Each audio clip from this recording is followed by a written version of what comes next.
right, we have another edition of the Rock Fight here for you today on Red Corner, Blue Corner. Now, the books have Jake favored at minus 150, odds for me minus 105. Now, I went with scissors last time straight through, did not change, and it's Jake a strategy. beat me with a rock there. So how are we feeling about today's rock fight? See, I know you're going to go scissors again because what you're thinking is that I'm thinking that you're thinking you're going to go scissors again. So you're thinking that I'm thinking you're going to switch it up. I don't even know what that means, but it doesn't even matter because it's time to. You know the rules. Rock, paper, scissors, shoot. Yeah. Are we doing this? I think we're doing this. You set it off this time. You can speak it out. All right. Rock, paper, scissors, shoot. Ha ha ha! Ha ha ha ha! Yeah. Yeah, the scissors. Now what? I have failed you. I have failed you. But as they say, Vegas never loses. Vegas always wins. Vegas wins. We'll see about that. Humbled. All right, we're all tied up. About that. We are all tied up here on Red Corner, Blue Corner.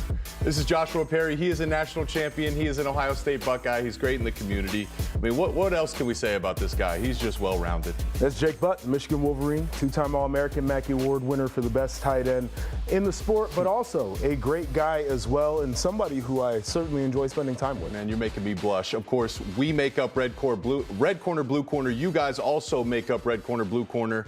And how you do that is by scanning that QR code there over on the side of the screen. Send us your content. Give us a follow there on Instagram at @redcorner_Blue Corner. We've been pushing some great content. Yes, we have. We'd love to have you in our community. And also, make sure you get in on the chat today, because later on we're talking about the newest member of Cameo. I'm not talking about the band. Oh, you guys are going to like this one. The website, that's Connor Stallions. And so we want to know what requests you would make from the former Michigan staffer, and the best ones will make the show today. So jump in on that, please.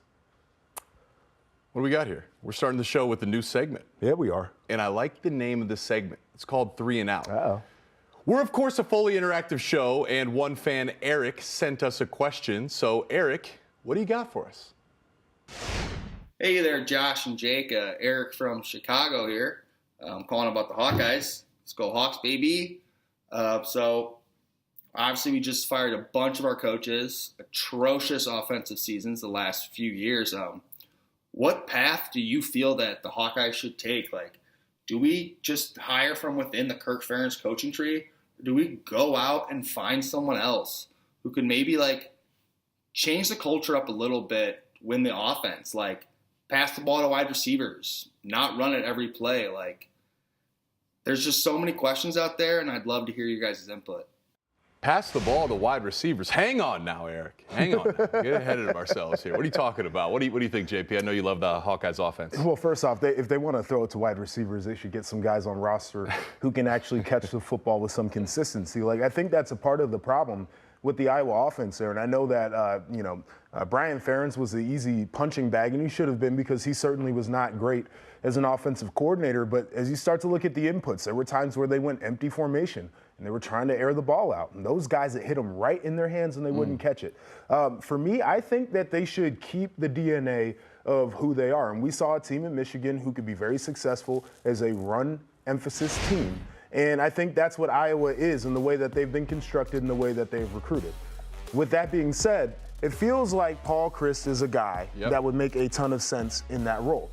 He is an offensive mind. He's got plenty of experience coaching in the Big Ten. I actually liked what his offenses did in terms of being able to use the pass, play action. They used to go out of spread formations a little bit more than what we were used to seeing from Iowa. It changes up the run identity a little bit, going from a zone emphasis offense to some gap schemes, which I think can be more effective in terms of manipulating eyes of linebackers when they're trying to get into run fits. I think it keeps a level of continuity while bringing the offense to a different point of life with somebody who can actually call plays. You bring up a good point. So zone scheme versus gap scheme, it's real subtle. Iowa is a big-time zone scheme. What they used to love the cut block. Kirk Ferentz loves the cut block. That's been outlawed effectively, so you can't cut block anymore. It makes zone schemes a little bit harder, at least in terms of what Iowa wants to do. So that's actually a great point. I would just say this: be careful what you wish for. Nebraska fans once said, hey, we want better than Bo Pelini. And what did that went to some real dark times. I'm not saying that you can't push for better offense. You saw the stats, last, 12th, 11th, bottom of the Big Ten across the board. But you have to know yourself. That's a Socrates quote that's centuries old. You know, Iowa's going to win games by playing defense and controlling the football. I don't think that they chase having a top 10 offense and risk going 3 and out like the name of our segment here. You got to know thyself. I like the idea of Paul Chryst because it fits into that mold. Modernize the offense a little bit, but don't give up too much because it is a little bit risky. They shouldn't gamble, right? Like, I don't think not that gamble. their offensive identity should be in gambling and taking a bunch of shots and risks. I think that it should be in being efficient and staying on the field and executing a competent offense. But you can do that with the pro-style emphasis, and that's who they are. Look, we say we're an interactive show. We promise we're an interactive show. We deliver as well. Eric, you are our submission winner of the day, so our social team will be in contact with you shortly. Keep an eye out for your prize, and for those of you, keep submitting the content because you do have a chance to win prizes with us. All right, let's move on to second down. We're going to talk about your guy in Jedd Fisch. He was officially announced as the Washington football coach, had his press conference on Tuesday, and he was sure to let people know what his vision for the program would be.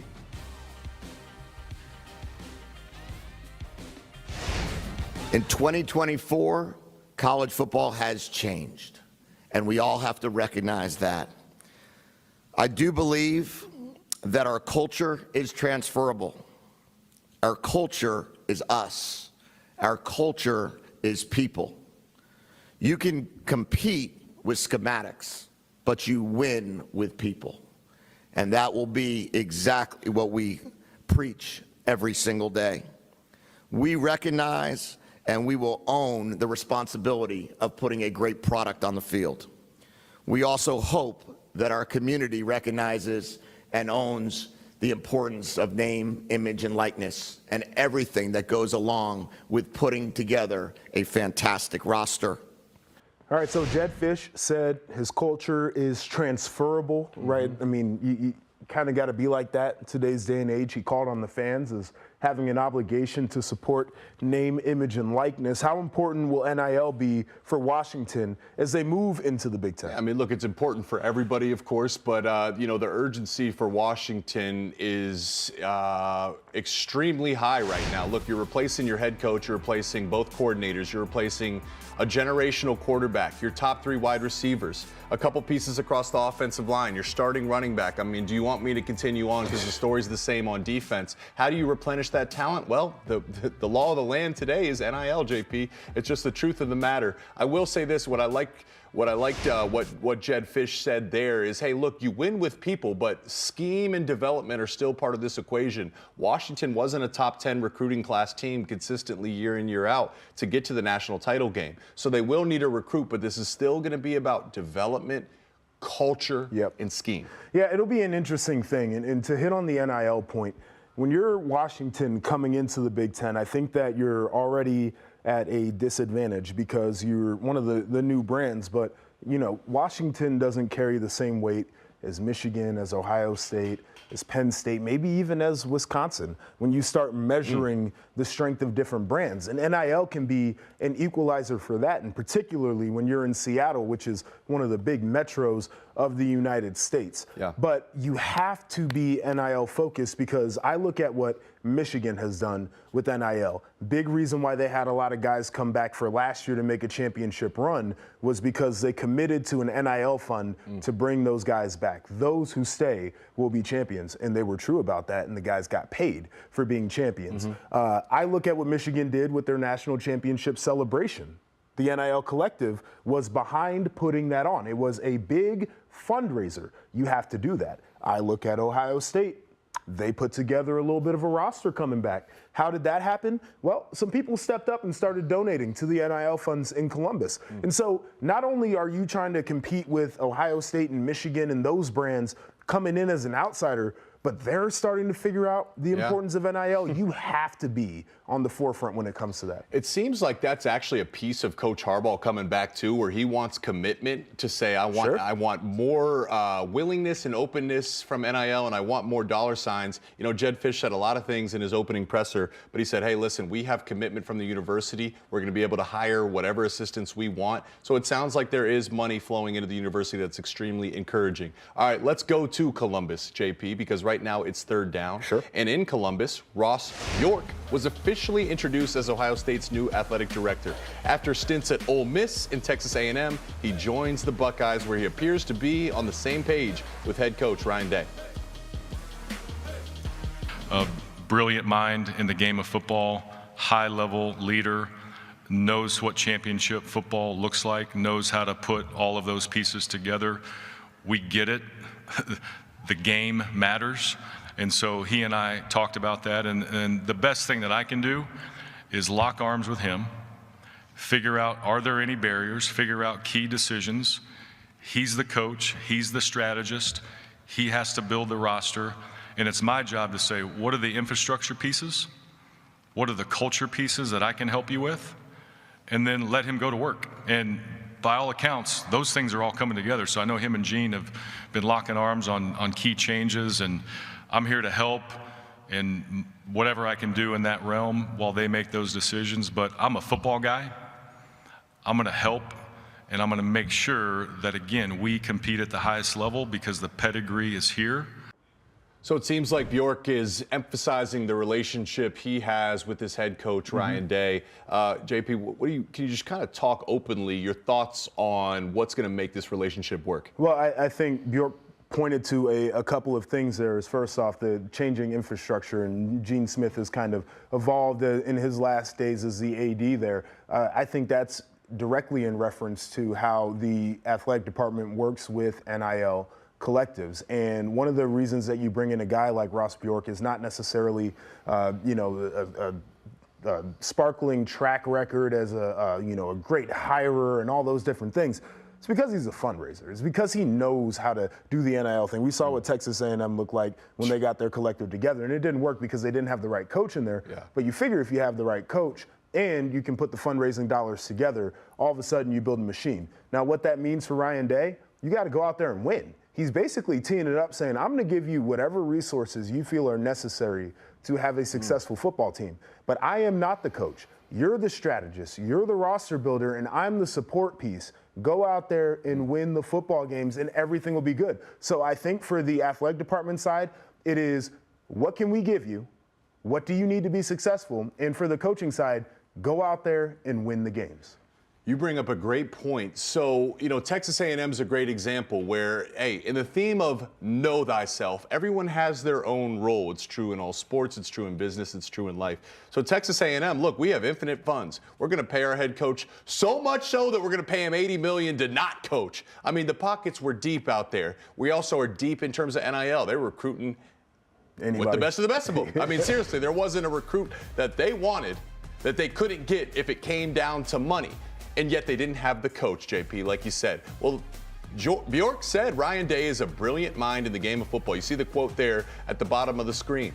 Bjork knows his role. He's going to provide alignment in terms of the NIL space, the fundraising space. He's going to, if it's a matter of money, that's not going to be an issue, it seems like, in Columbus. Talent is going to be there. So, Ryan Day, here's the keys to the program. It's going to be on you to put it all together to start to win championships. It's essentially, and he mentioned the championships. He talked about winning championships at Ohio State with Ryan Day. And I think this was almost we're not going to let there be an excuse for why you cannot be successful as the head coach of the Ohio State University. And I think Bjork believes in him. And quite frankly, I look at what Ryan's got coming back, and people tried to say that the culture in the program was broken. I think that there are guys in that building that believe in him. And I was up to Ryan to say, well, if everybody believes in me, let's go out here and get this job done. But I think they're trying to basically lay the groundwork right now. There will be zero excuses if this thing is not successful, because everybody's going to have everything they need to get the job done. It seems like you can just feel the urgency, the real subtle urgency down there in Columbus because let's talk about it right here. Go ahead. That roster's loaded. It is. You return everyone on defense, a significant part of your offense. I get it, you lose McCord, but is Will Howard, where are they? I see them as very similar, and the fact of the matter is the system is going to help Will Howard elevate his game. There can be no excuses. Michigan's going to graduate. They might have the most players selected in an NFL draft by a single team in the history of the draft. So they're losing talent. Like the conference is wide open. Bjork is basically saying, Ryan Day, this is your year. You got to make it happen. They're capable of doing it. We'll follow it on our show throughout the year, but we'll have something to say if the job isn't getting done. And I will echo that. Ryan Day, this is your year. You got everything coming back. He's done a wonderful job, put together some really good teams. Now it's the year to get over the hump. It is your year. Yes, I'm talking about you guys at home. Actually, it's your time right now because we need you to drop your submissions into the YouTube chat. What would you request from Connor Stalions on Cameo? The best answers will make the show. That's in just a few. But first, our guy, Sam Brief, is waiting in the wings to give me and JP a little seminar on booth etiquette. That and more next on Red Corner, Blue Corner.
We're back right here on Red Corner, Blue Corner, and we've got a very special guest joining us here in studio. We've got the broadcaster of the year, Sam Brief. How we doing?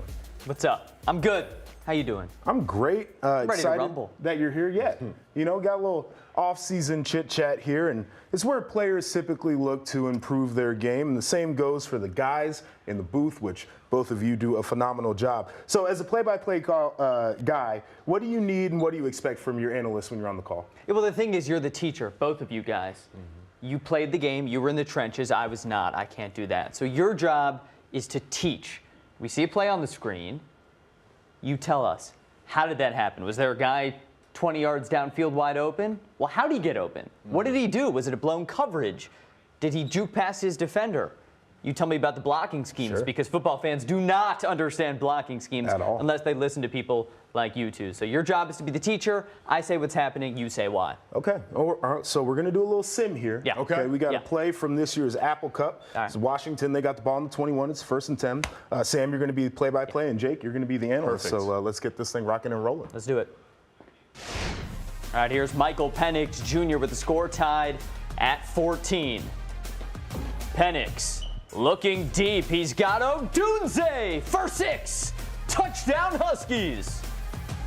And right here, right now, I'm going to simulate a layout because the crowd is going nuts. Look at the shots of the crowd. We want to be quiet. Let everybody get pictures of the crowd. And then here I come. When you want to talk about Michael Penix being a generational talent, this is the exact throw you're going to show him. The Apple Cup, it's a rivalry game. Washington has been through a gauntlet of a schedule, a tie game. Boy, do they need their quarterback to show up and deliver a strike. That's exactly what Penix does. There's very few quarterbacks that can make a back shoulder throw like that. But to Penix, doesn't it just seem easy? Too easy, and that helped power Washington to a big win, stay undefeated, and go on to the national championship. Awesome sim. It's the subtle laying out is the key. It is. Hey, what makes a good announcer? It's actually about what you don't say. Just shut up. Let's listen to the crowd in the Apple Cup, man. Yeah. It's a juicy moment. They were going nuts. It's a rivalry game. Crowd's into it. It was a big moment. You just shut up. And that's It's one of the amazing. hardest things to do. It is. Right? We want to talk. Yeah. Talk, all of us. You want to analyze. I want to Yep. give the play-by-play. Sometimes, let the crowd talk. Hey, our producer Bart Fox, he'll let you know. Yeah, he'll he will. let you know. He'll tell you to shut up. And he's often right. You guys should do this for a living. You guys are pretty good Yeah, at that little let's do it. simulation thing. Let's there. do it. Let's do it. All right, but we have a game that we want to play here on Red Corner, Blue Corner, and it's no secret that Sam and I physically appear very different, but we're both human beings, so we've got a lot of similar experiences here in life. So we're going to list off some facts here for you, Jake, and you have to tell us if it's about me or if it is okay. about Sam. Okay. All right. All right, so number one, who's had trash thrown at them at Kinnick Stadium? You right there. You think? Yes, I believe so. All right. Answer? This guy you right serious? here, yeah. What were you doing to get trash me. thrown at All you? right, I was a sideline reporter for Northwestern Iowa 2017. You know those little sidelines. Couple calls go against the Hawkeyes. I'm the Northwestern reporter, right? Next thing you know, garbage getting thrown But at the you're a sideline. classy guy. What I were get they- hit. Okay. I wasn't talking to the Okay. fans. They were just chucking stuff at All me. right. I've been in Kinnick Yeah. for a game one time, so it would have been a very slim chance for me to have some trash thrown. Yeah. That's pretty good. It was though. brutal. Okay. Yeah, Wow, you were that's, probably a yeah. pro the whole way through. I no was. doubt. Final score, Northwestern 35, Iowa 28. Okay. There we go. All right, number two, who used to drive a bright orange car? You think? Yeah, it's got to be. Just because I answered Sam, so now it's got to be you. Sam?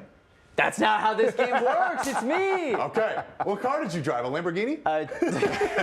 Yes, a Lamborghini. No. 07 Volkswagen GTI Fahrenheit, one Okay. of 1,200 in the world, fluorescent orange, and may Percy rest in peace. I had to sell him last year. What was the mileage on that? Miles per tank? Like, I was at 150,000. Wow. Had to sell it. Wow. So now I drive a silver car, and it's very Trust sad. it. Okay. Percy. All right. Yeah. If you All right, gotta, give me another you chance. gotta name the cards a Yeah. little, you Percy. know. All right, who spent time volunteering in Costa Rica while in college? It's you. It's got to be you. It was me. All right, yeah, I was gonna say you're a community guy. guy. I know you're a great guy too, but I know you're big in the community, so I'd assume you. Yeah, we went down. Few athletes from the athletic department, I believe it was 12 of us, went down to Costa Rica, and we spent about a week, and we were giving shoes out to the school children. So the way it works in a lot of places is basically you get a uniform for school, but you don't get shoes. And so the way you can tell people's financial situation is by what they have on their feet. And so we wanted to bring a little goodwill and a little bit of equity to some of those classrooms. I thought it was an amazing experience. That's an awesome story, man. You're a great dude. All right. Great dude. Number four, who used to collect keys when he was a kid? Collect keys. Sam? All keys are the same. Why would I collect them? JP? guy. Me. Yeah. And I'm struggling right I now. have no idea how it became a thing. Okay. I just started collecting them. And then when I was a little kid, we lived in North Carolina, and there was a tornado that came through. And so we had to move into a rental house while they were renovating.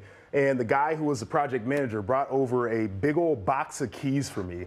And so it was just a million keys in my collection at one point. Wow. Yeah, crazy. What? It didn't matter. It was just a key. It was any key. Any key. Okay. If I found a skeleton key, I was like, oh man, it's a great day. It's like, Yeah, do you have the ones with like team logos? yeah, I had colorful ones. anything that you could imagine. It was just like a collection of different keys. Okay. All right. All right, number 5. Who played the tuba and the trumpet in the middle school band? You did. I did not. This Damn, guy I'm did. bad at this one. You got one. How many more questions do we got? There's one more. One more. All right. You can You're go 1 ahead. in 4 right now. Yeah. This is not great for me. This is not great. Yeah, so I played trumpet for 2 years, and I don't think I was a very good trumpet player because Mrs. McDougal, my middle school band teacher, switched me to tuba, which apparently is less important and also at the time was twice my size. Yeah. So imagine me lugging this thing around my middle school. I was not great, but I played it for 3 years. A lot of fun. I feel like the tuba players are usually like the bigger dudes, and so Yeah, I mean, look at me. yeah, come on. Right, I was half the size I am now in middle school. The so case for the tough. tuba was as big as you.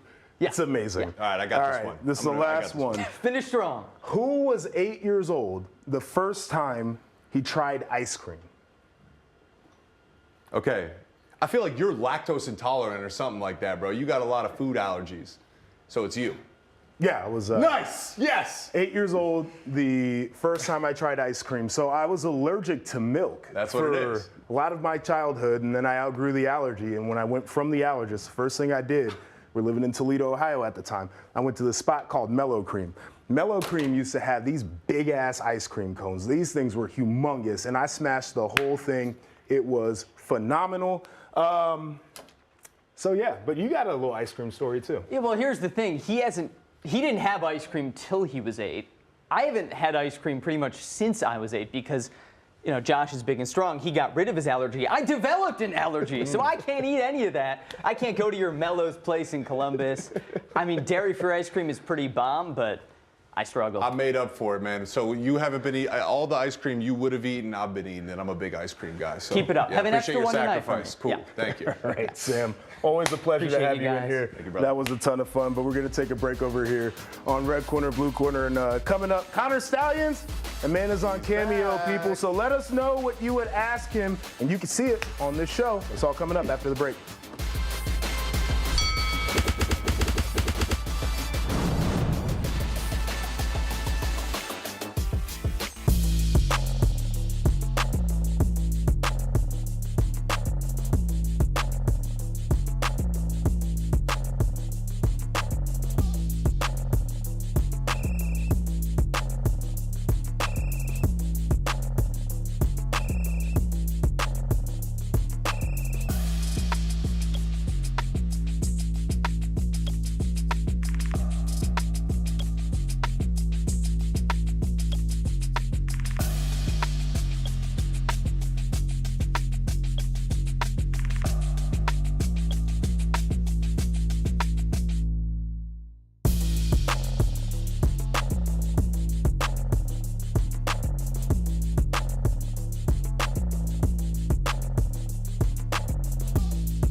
on Red Corner, Blue Corner. And, now it's time to talk about that man, Jim Harbaugh. Services are in high demand, and we were given a little bit of a surprise, some unexpected news on Tuesday as the Falcons announced they'd interviewed Jim Harbaugh for their head coaching position. This one came out after the fact. There were no leaks. This is very uncommon, certainly when a high-profile coach is going through the interview round. So that makes 2 interviews for the head coach of Michigan this offseason. Does any of this now, meeting with the Chargers and this now revelation that he met with the Falcons, change your opinion about whether Jim Harbaugh is going to be in Ann Arbor or on the NFL sideline this fall? First off, isn't it really crazy that we didn't know about that Falcons? We were No talking leaks about is this, wild to right? me, I mean, yeah. in today's world, Yep. that is almost unheard It's of. unheard of. But it then tells me that you guys that think you know about Jim Harbaugh, you don't know. We've been trying to tell people that for a long time. Yeah, people be like, "Hey, Jake, you played for him. What's your hunch on it?" I'm like, I literally have absolutely no idea. So in the context of this question, I really don't know. This seems to be, what I do believe is that this situation is much more complex than just one line in a contract or dollar signs at the end. I actually don't think dollar signs are the ultimate motivating factor for Jim Harbaugh at this point. Seriously. Yeah. I think part of this is you could go back to the timeline where Jim was asked to take a pay cut. Yep. I believe he holds grudges. I do believe what did he say? Hardballs don't forget. Yeah. Right? He said that. Yeah, he did. I believe at the beginning of this year when Michigan self-imposed a 3-game suspension for Jim Harbaugh, I bet that ticked him off a little bit. I'm sure. Right? He doesn't forget. So I do think the relationship is repairable. If all this was so bad, Jim would have just left by now. Right. I think he would have left by now.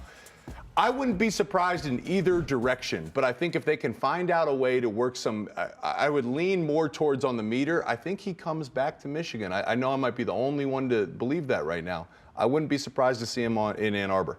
I think that Jim wants to go, and it's not that he wants to abandon his alma mater. I think that he has aspirations that reside in the NFL. I think he's also a very successful coach because he's not a dummy and he won't just jump at any job that's offered to him. He wants to be in a great situation, especially if he's got to, leave his alma mater and his parents live right by him and he's got a family that he's going to have to transport wherever he goes. He's not going to just make a selfish, rash decision off of a grudge that he holds. I do believe the grudges exist there. Yeah. And I think that he's as serious as he's been about looking at the NFL this time around because he's hired an agent. And I heard this back in December, and I didn't want to bring it out because it's not my place to talk about it, but it's a pretty widely known thing that he has an agent right now, and it's not something he typically does. I think he's really doing due diligence, but he's not just going to go just to go. It has to be the right job. Yeah, that's a great point. He isn't a dummy, right?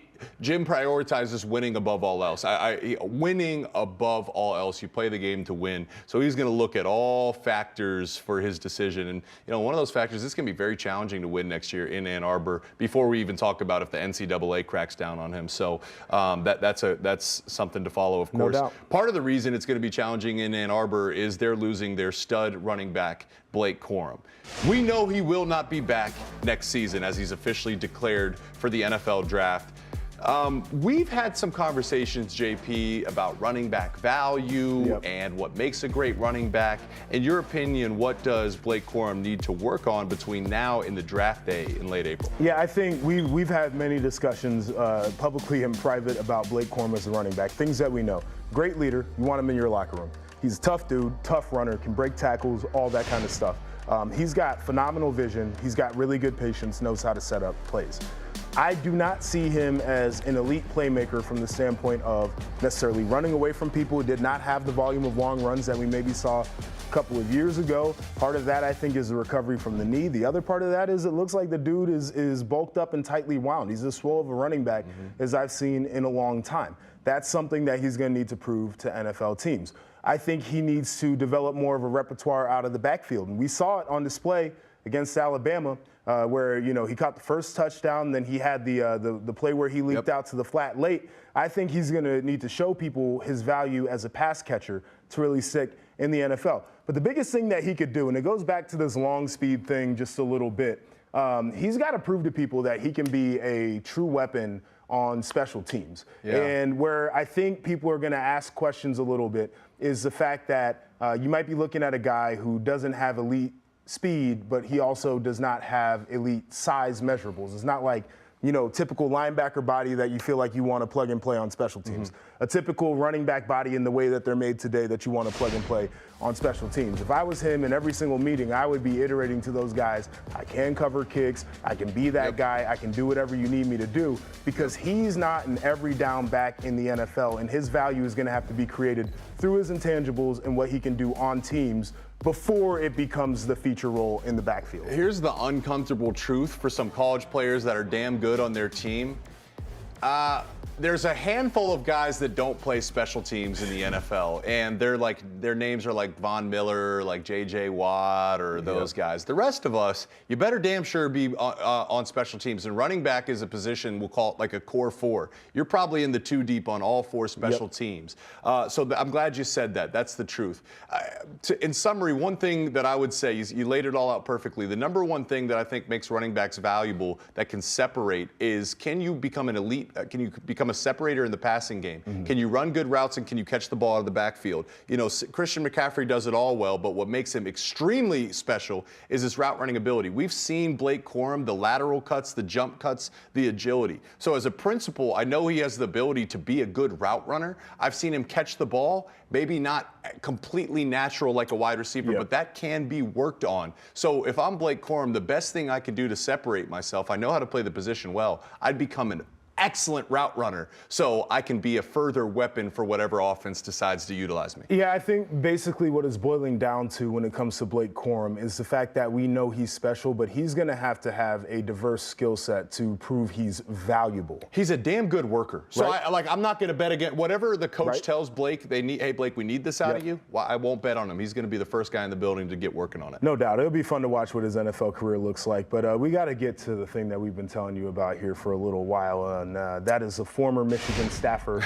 Connor Stalions. That man is on Cameo. And for $75, you can hear from the infamous man himself. Now, we asked for your request for Connor Stalions' Cameo, and you delivered. So here are some of the best ones. From Instagram, we got a comment here about what you'd asked for. None. Shouldn't be celebrated. Dude is a clown. Okay. Got to have some of those comments. I tend to agree. Dude is a clown. You got to have some of those comments for sure. He's a flagrant, blatant cheater. He's been, I can't believe, some people would go into hiding after all this. He's kind of put his foot on the gas pedal. He's become he was in Columbus after they won the national title. Rent-free, bro. Don't worry about Columbus. Well, you need to worry about other things, bro. Y'all won the championship. They're like, congratulations. You can drive. So he's $75 and he had 36 reviews already. I mean, let's just say he gets to 100 reviews. I mean, what is that, $7,500 for him? That's make up for some of the ticket prices he was paying for. Man's making money right now. What else we got? From TikTok, we got one from Tommy Crean said, what's his favorite kind of horse? Stallion, right? Oh, okay. I was just about to ask you, am I missing something? Yeah, you're missing something. I am missing something, I guess. And what do we got? Coyote Daddy-O? Yeah. When did Harbaugh know? And what did he do with it? That's a question I think the NCAA is trying to figure out. Yeah, I don't know. Undercover agent. You could, for $75, you can ask him yourself on Cameo, and he might give you an explanation. You think $75 is a little steep? Is it steep? Yeah. Would you pay it? The market sets the price. 36 people would. What's your price? Me on Cameo? Yeah. 40. Really? Yeah. I don't even have a 40. Cameo. Yeah. I'm not as famous as you Michigan men, so I can't even be on Cameo. Supply and demand, brother. Supply and demand. All right, coming up, we have some more fun stuff for you. Colorado football has been busy this offseason, but it's not what you might expect. We'll explain next on the other side of the break.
Red Corner, Blue Corner here on a Thursday. And Jake, I got a question for you. Yes? You a fan of the NCAA football game?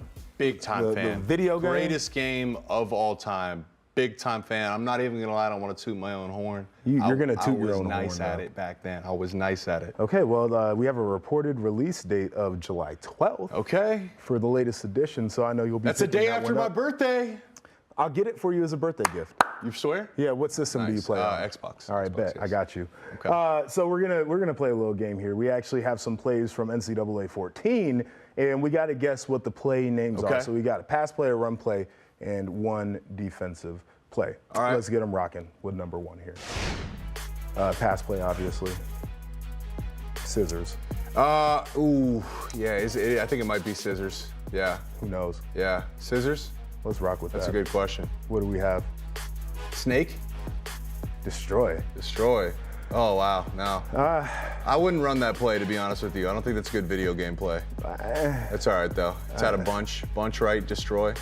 Maybe you can get some guys out. 6-man leveraging the bunch, protection, you know. 7-man, R1 has a Get check the flat. inside defender walled off. You hit the Okay. flat maybe for a big gain there. As a guy that knows that game, that's not a great play. I wouldn't recommend that being in your base package, to be honest with you. I would not recommend. It's, you know. All right. Well, Audible out we of got that. a run play coming All right. up here, so let's see Ooh, what they got. runs in video games. Let's see what we got here. Oh, this is just power. Yeah. This is goal line power. Yeah, I'm going power. This as is well. 14 power. This is goal line formation. You got big bodies in there and you're running power. Yeah, this is Straight power. gap scheme. What do we have? We got, can we reveal? HB power. There we go. Wow, we're smart. Yeah. Oh, I mean, this is one of the base plays. Whether you're an offensive I-form player Hulk. or a defensive player, you know what the hell power looks like, and you Yeah. better put your big boy pants on if you're getting ready to run. sometimes if I had like Wisconsin or Stanford, I would get into heavy personnel and I would just do that and I'd turn on chew clock and I would frustrate my opponents because you just get 4 yards on that play, you couldn't stop it. You're a diabolical man, Jim Harbaugh disciple, no doubt. All right, and then we got a defensive play here. Let's All right, let's see. All right, this is 3-4 defense, cover 3 This cat. is, I'd say, yeah, fire zone. Fire zone. Ooh, fire zone. 3-4, base. You're in base. It is. Middle It's field a cat. close. It's a corner blitz. Corner fire blitz. zone. What do we got? Corner crash 3. All right. So we got I mean, it, it right? was, we knew what it was. Yeah. We just didn't have the terminology. But corner blitz. Cat, You called it a cat. We called it a cowboy. They're calling it corner crash Yep. 3. You see the 3 high defenders there, and it was 3 under, 3 deep as the extra defender is in the blitz there. Look out to the receiver. Hey, cat. Yeah, Cat. it's, it you right got to be now. ready. Get your head around right now. Get it on you 'Cause right that now. sun gun is coming quick, and I'm getting the ball out to Hey, you. maybe we can do a fun game. If some of you viewers are into NCAA, maybe at some point we could run a contest where I play you or something and we could feature it. I don't know. We'll work it out. Just planting the seed. So that's for you to consider. We promised you we'd talk about Colorado, so why don't we talk about the Sanders family? All right. Shedeur and Shiloh Sanders recently appeared in the Louis Vuitton fashion show. That raised a couple of eyebrows on the Colorado message boards. Lee Grossman said, I keep telling myself to be patient. Understand that this will be a process, etc. But man, is it hard to watch the exodus. Oh, excuse me. I jumped the gun a little bit. No, it's all good. Anyone you else read that one find for Louis me? Vuitton products to be rather gauche and tacky? Bold logo and loud design just feel too contrived for my taste. Feels like what a poor person thinks a rich person would wear. I feel where this comment is coming from. I will also tell you that there are 2 ways that rich people do it. There are the people that lean into the gaudiness of things Yeah. because they like to do the look at me. And then there are other people who appreciate the quiet wealth. And there are very specific luxury brands that are geared to do that. Just as a little lesson here, my wife was a fashion major in college. I would be a little bit worried if I was a Colorado fan, though, because it feels like it's a program that does a lot of look at me. It feels like it's a program that says that they like to leverage the branding and the recognition that comes along with it. But it also feels like a program that lacks substance Yep. to its core. Yep. Yeah, sorry, I read the wrong quote there. That's what the quote I was reading was getting at, but yours laid out the full picture. It's kind of like that age-old thing, like, you know, when you're a rookie in the NFL, they tell you to be seen, not heard. Like, you got to prove it to me first. So the issue is like when you're a rookie, shut up until you perform on the field, and then maybe still be quiet until you do it again and again. That's kind of the instance here that we're getting at with Colorado, where we hear a lot of great things. And it started great and fell off the rails quickly. You know, when you win, you can get away with a lot of things. Even though Colorado improved, I wouldn't say they're where they ultimately, you know, want to be there, JP. Let me ask you a quick question here, because I feel like if I'm Prime, I certainly would use the idea of my sons being in a fashion show as a marketing tool for the program, a recruiting tool for the program. But it also feels to me a little bit like you can't sell to somebody else's kid that they can be Prime's son. You know what I'm saying? Like, it's a very weird thing that I experience when I look at Colorado. Okay, you're right. You're right. You're right. But there may be a kid that could be, right? Like, of course, there's only, look, Deion Sanders only has a few kids, right? That's a limited supply. But maybe there's a special kid that's really marketable. I'm trying to think like a Reggie Bush or something like that. If you're coming Marvin through a Harrison program, Jr., right? but he's got a famous daddy too. Sure. Caleb Williams. It's a good point. Yeah, it's eyeballs on the program, but how much does that translate to the rest of them? I don't know how much NIL, it continues to be layers and complex. It's an interesting all thing. that good stuff. All right, let's stay on the message boards. There was an interesting thread on 11 Warriors. Of course, that's my home website. Yep, that's the home website, the Buckeye website, that asked the question: would Ohio State rather have had 17 years of Jim Tressel and Urban Meyer, or 17 years of Nick Saban? And Big Nut replied, Big Nut, what a name, replied with Saban, and it's not even close. As our resident Buckeye, JP, I'll give you the floor. I agree. And I played for Urban. I love the guy. Tressel recruited me is the reason why I wanted to go to the Ohio State University. I thought what Tressel did was very much a top to bottom thorough culture, identity. This is how we're going to win. Yeah. And it wasn't necessarily predicated off of having elite talent.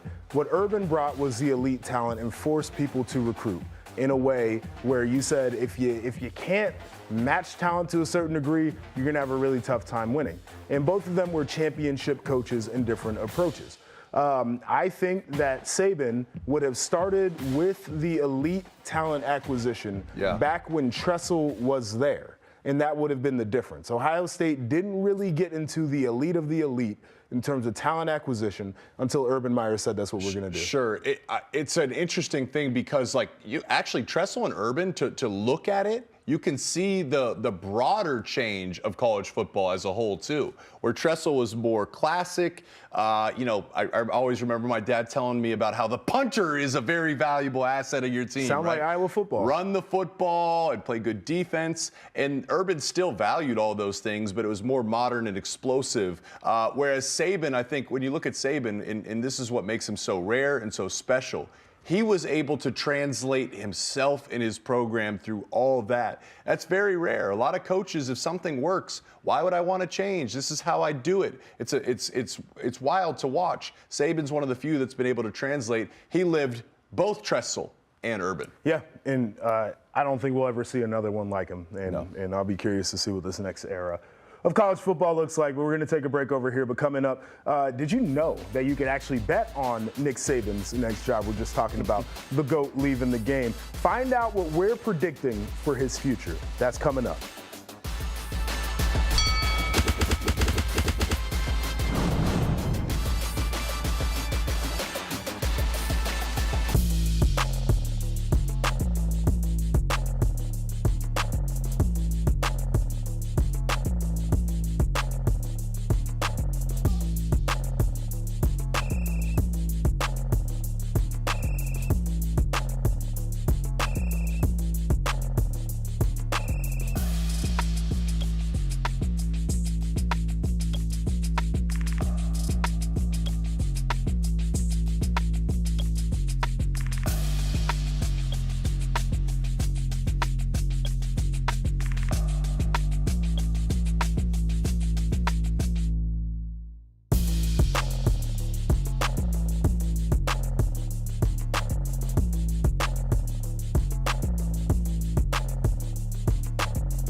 it's a lot of people down in the southern region of this wonderful nation that are extremely happy that Nick Saban is retired. And Bet Online actually has a prop bet that you can put some money on. This is awesome. What will Nick Saban's next job be? So let's talk about some of these. You got TV analysts right there, and this is where I would put my money squarely. Talk to some people in this He'd be industry. great. He will be great. He will be. In this industry, and they feel like it's a done deal that he will be doing television this fall, covering the sport that he has given so much to. I think he'd be phenomenal. Yeah. I think a sneaky value play, though, politician. So I really thought about this with Nick could be. Saban. And the one thing that I think he would give is sensibility and wisdom. Yes. Right? Like, I just think that he is a guy who sees as many sides of an issue as possible and then tries to find the best way to attack it. He's also accountable, honest as much as he can be as a head coach. That's a really good value play. How about Little Debbie ambassador? I mean, that should just be that. I mean, that's a sneaky one because he might get that anyways. Yeah. He could do that and something else. Who said touring with the Rolling Stones? Is he playing in the band with Sam Brief? Has he got some musical bone in his body? We shouldn't do that. No. And then I don't think what so. do you think about the senior PGA Tour? That's what we're all trying to get to. I wouldn't mind that if that was in my future, senior PGA Tour. See, I got to keep working on my game, but I got plenty of time before I get to that point. How does that work with your pinky? What do you mean? How does it work? Can you get, because you're supposed to interlock the hands right there. I'm a great little interlocker. That might even be a big advantage. It is That's an like advantage. that's like a hook. It is. It keeps me locked in. I'm a great interlocker here. Look at that pinky. Yeah. Look at that pinky. It's not even a hindrance, no nuisance for me when it comes to the golf game. All right, can we talk about Talia? Yeah, I guess. I mean, it's a bigger theme, right? Right. I mean, A bunch in of the old theme guys. Of people that need to move on, right? Oh my God. Talia Tagovailoa, waiver for another year of eligibility was denied by the NCAA. Good. So what's next for the former Maryland quarterback? Let's just talk about this. I mean, what year is this for him? 8, 9, 10? I swear it's been. I think he was playing when we were in college. There's a cat who's a tight end for Miami. His name is Cam McCormick, and he's returning for his 9th season of college football. How did he get approved? Well, he's been hurt. He got hurt in 2018, 19, 20, and 21. So he spent 4 years of what's supposed to be a 4 to 5 year career hurt. And so he got all them other damn years back, plus the COVID year, which is nuts. Lia Tagovailoa, I appreciated him and what he did for Maryland. He was a lot of fun to watch. He was a frustrating player. Those are some of my favorite players to watch, though. Yeah. This dude needs to go out, give it all he has, train for the league, and if that does not work out, I would head myself back to Maryland because there's a lot of money. As a coach? In Maryland, just is in anything. Okay. It's not a bad place to start a career. All right. So I think he's got it laid out right there. What's crazy? So your buddy played 9 years. You could have a doctorate. You could be a doctor, right? Never. Right? I mean, you could have your own Are they going doctorate to paid enough for. classes to I don't know. a doctorate in what? Hey, there was We're a gonna tight be end. a doctor of Okay, check this out. psychology here. There was a tight end I philosophy. played with at Michigan, Michael Yeah. Jose. Michael Jose. First off, never missed a single class in his life. Perfect lifetime attendance. He's a mechanical engineer. Tested into Calc 5 at Michigan. Okay? The lowest grade he ever got in his life was one single A- at Michigan, and it was graded on a curve. He went to the president to get it changed. Perfect lifetime attendance, all straight A's in his entire life. So could he be I don't know the tight end. Maybe don't he's know. like Michael Jose. Is that remarkable though? What doctorate should you get if you're a football player? Doctorate of quarters coverage. A doctorate of leadership philosophy? Who knows?